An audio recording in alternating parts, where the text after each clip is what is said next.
Bienvenue dans Ligne de front sur notre chaîne C'est entre nous. Ouais, bonjour à tous. Aujourd'hui, on se lance dans une analyse vraiment détaillée du 24e jour de cette guerre entre les États-Unis et l'Iran. Un 24e jour qui est enfin particulièrement dense, c'est le moins qu'on puisse dire. Ah, ça c'est clair. Et notre mission aujourd'hui, pour tous ceux qui nous écoutent, c'est vraiment de regarder bien au-delà des gros titres qu'on voit tourner en boucle.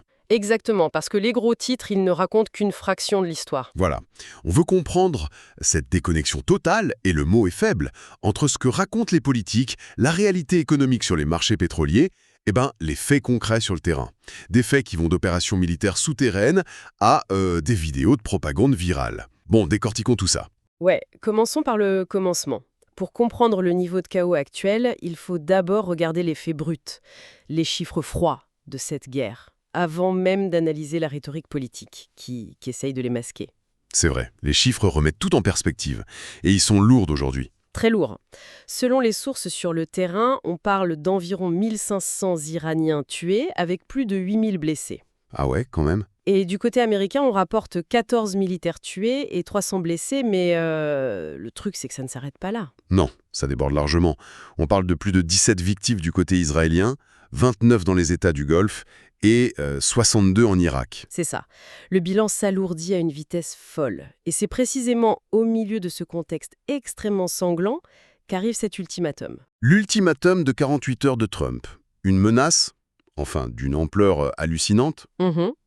Une menace d'utiliser l'armée de l'air américaine pour anéantir purement et simplement tous les sites énergétiques et toutes les centrales électriques du pays. Ce qui inclut le complexe de gaz naturel de Pars. Si l'Iran n'ouvrait pas le détroit d'Ormuz, c'est une destruction d'infrastructures massives. Mais ce qui est fascinant ici, c'est ce qui s'est passé ensuite, l'incroyable revirement de situation. Ouais, le fameux... Le concept du tacos, exactement. En stratégie, c'est l'art de reculer tout en revendiquant une victoire retentissante. Le tacos, c'est un nom assez marrant pour un truc aussi sérieux, mais en gros, Trump a annoncé un report de 5 jours des frappes, c'est ça? C'est ça. Il a affirmé que des, je cite, conversations très constructives étaient en cours pour arriver à une résolution complète et totale. Non mais attends, c'est là que j'ai un peu de mal. C'est comme annoncer la signature d'un grand traité de paix alors que l'autre camp n'est même pas dans la pièce. C'est exactement l'image. Parce que les médias d'État iraniens démentent formellement toute négociation, non? Que ce soit direct ou indirect. Absolument. Ils disent qu'il n'y a rien. Et le pire, c'est que même les intermédiaires habituels refusent de s'en mêler. Le Qatar, par exemple, a carrément refusé de jouer ce rôle. Ah oui, par crainte de représailles. J'ai lu dans les sources que les Iraniens auraient fait fuiter des images satellites de leurs usines de dessalement d'eau. Des images fournies par la Russie, apparemment. C'est ça.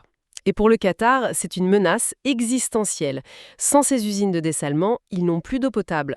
Donc personne ne veut se retrouver au milieu de tout ça. Donc on a ces déclarations politiques fantômes qui ne reposent sur rien. Ça ne change rien sur le terrain militaire, mais sur les marchés financiers, par contre, c'est un séisme. Et c'est là que ça devient vraiment intéressant. Ah les marchés ont réagi instantanément. Bah oui. Suite au retrait de cet ultimatum, le prix du pétrole a chuté de manière brutale. On parle d'une baisse de 16 $ le baril pour le Brent. Il est tombé autour de 97,43 $. Une chute libre, ah oui. Et ce qui est fou, c'est qui vient s'exprimer sur la stratégie militaire à ce moment-là? Ouais, le secrétaire au Trésor américain Scott Bessent, le grand comptable de la nation qui nous sort parfois, il faut escalader pour désescalader. C'est complètement surréaliste d'entendre ça de sa bouche, non? Ça souligne une vraie fusion inédite entre la guerre cinétique classique et la manipulation financière à haute fréquence. C'est clair. Les sources soulèvent d'ailleurs des allégations assez troublantes de délit d'initié.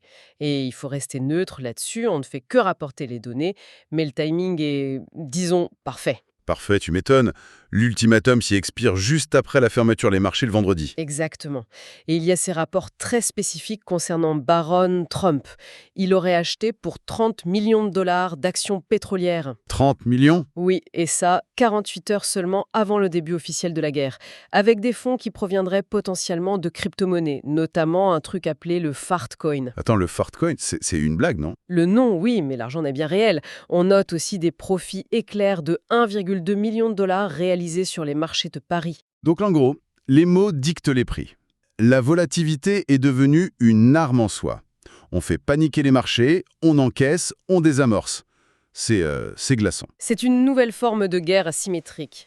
Et pendant que les politiciens spéculent et que les marchés fluctuent sur des menaces fantômes, le vrai pétrole physique, lui, continue de circuler. Ah oui, la faille logistique, ça c'est mon passage préféré. Le fameux système multipass. Le multipass, oui. Un laissez-passer officiel du CGRI, le corps des gardiens de la révolution islamique. C'est ça. Ça autorise le transit dans le détroit d'Ormuz, vers les îles de Larak et Kishme. En gros, tu l'as et ils te garantissent de n'être attaqué ni par des mines, ni par des drones, ni par des missiles. C'est exactement comme payer un abonnement premium, tu vois. Mais oui, un pass VIP pour traverser une zone de guerre. Et ça fonctionne. Les sources rapportent que 3 navires ont réussi à sortir la veille. Il y a ce navire d'Abu Dhabi, de l'ADNOC, en route pour l'Inde. Ouais, il est passé avec quoi, 712 millions de barils de pétrole? C'est ça. Mais le péage a coûté près de 200 millions de dollars. 200 millions payés en dollars? Non, bien sûr que non. Le paiement est accepté en crypto-monnaie. Du Trump Coin, du Bitcoin. C'est un truc de fou. Et cela soulève une question importante. Comment tu maintiens un blocus quand l'ennemi trouve un moyen de monétiser la guerre? Bah tu peux pas. Et le plus absurde, c'est la justification stratégique derrière tout ça. Apparemment, Trump aurait déclaré qu'il n'y a plus de sanctions sur le pétrole iranien une fois qu'il est sur un navire. C'est la faille juridique parfaite. C'est une ironie totale. L'Iran encaisse des millions en crypto pour laisser passer le pétrole de ses propres voisins, rendant les sanctions pratiquement inopérantes sur l'eau. L'asymétrie poussée à l'extrême. Et cette capacité à s'adapter sur l'eau, on la retrouve aussi sous terre et sur Internet. Oui, là où se joue la vraie guerre de l'information. Si on regarde les opérations militaires, les États-Unis bombardent continuellement la ville des missiles balistiques de Yazid. Une base enfouie sous une montagne, c'est ça? Oui, profondément sous la roche. Mais les Iraniens ont installé des triples portes blindées. Ils ont carrément un chemin de fer souterrain là-dedans. Ah ouais, carrément. Et des excavatrices géantes prêtes à dégager les débris dès qu'une bombe américaine provoque un effondrement. Donc en gros, ils se font pilonner nuit et jour avec les pires anti-bunkers de l'arsenal américain. Mais ils ont les pelleteuses prêtes à faire le ménage avant même que la poussière ne retombe. Exactement. Résultat, ils arrivent quand même à procéder à une douzaine de lancements balistiques par jour depuis cette même base. C'est la victoire du béton armé sur la technologie de pointe, franchement. Mais là où je suis vraiment resté sans voix, c'est sur Internet. La propagande numérique iranienne. Ah, les vidéos Lego. Mais oui, ils ont diffusé des vidéos au format Lego pour se moquer des ultimatums américains. Les détails sont... Enfin, c'est de l'art à ce niveau-là. Ils ont le sens du détail. On y voit la célébration de l'Aïd, avec des dates carrées version Lego, le petit samovar qui fume derrière, et surtout, la représentation des gardiens de la Révolution. Oui, pas d'uniforme militaire majestueux. Non, en tenue civile et en tongs. C'est le mépris total. C'est ça. Mais si on relie ça à la situation globale, ce n'est pas juste pour la blague. C'est une arme redoutable. Ce djihad en ligne est perfectionné depuis des décennies. Tu veux dire qu'il y a une vraie stratégie derrière les dates en Lego? Absolument. Cette propagande ne vise pas les gouvernements occidentaux.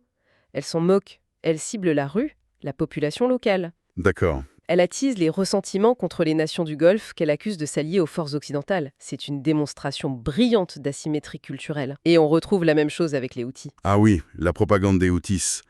Ils ont sorti une vidéo musicale pile après l'ultimatum de Trump. Une sorte de poésie religieuse hyper bien produite avec de la danse de guerre. Et des images de combats réels. Ouais, on y voit la destruction d'un système de défense antiaérienne qatari, un radar qui doit valoir une fortune, détruit par un petit drone à 20 000 $. C'est la métaphore parfaite de leur stratégie. Montrer qu'une arme bon marché peut détruire les milliards de dollars de la coalition. C'est fascinant. Alors, qu'est-ce que tout ça veut dire? Si on résume pour notre audience, on assiste à une guerre où les bombes pleuvent sur des montagnes blindées, pendant que le pétrole circule grâce à des abonnements VIP en crypto-monnaie et que les batailles d'opinion se gagnent avec des animations Lego et des chants viraux. C'est un résumé qui montre bien la complexité de l'époque. Ouais, je pense qu'il est vital, pour quiconque veut comprendre ce monde, de toujours regarder sous la surface des discours officiels. Et justement, pour regarder sous la surface, les sources nous offrent une dernière pensée vraiment provocatrice pour clore cette analyse. Ah, laquelle? Sous cette guerre hypermoderne, avec ses manipulations boursières, son IA, sa crypto et sa propagande sur les réseaux, il y a une réalité beaucoup plus ancienne. Les sources rappellent la fracture historique entre sunnites et chiites qui date de l'an 658. Oula, oui, on remonte loin.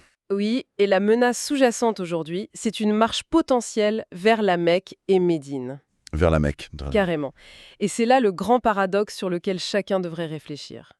Et si ce conflit, avec toutes ces technologies du XXIe siècle, n'était finalement que le vernis d'une guerre civile religieuse vieille de plus de 1400 ans? C'est une collision terrifiante entre les outils d'aujourd'hui de les rancunes du 7e siècle, quoi. Exactement. C'est une perspective qui change tout. Eh bien, ça donne vraiment matière à réflexion. Merci d'avoir décortiqué tout ça avec moi aujourd'hui. Et pour ceux qui nous écoutent, n'hésitez pas à creuser ces sujets par vous-même, car la réalité est toujours plus complexe que les gros titres. À bientôt!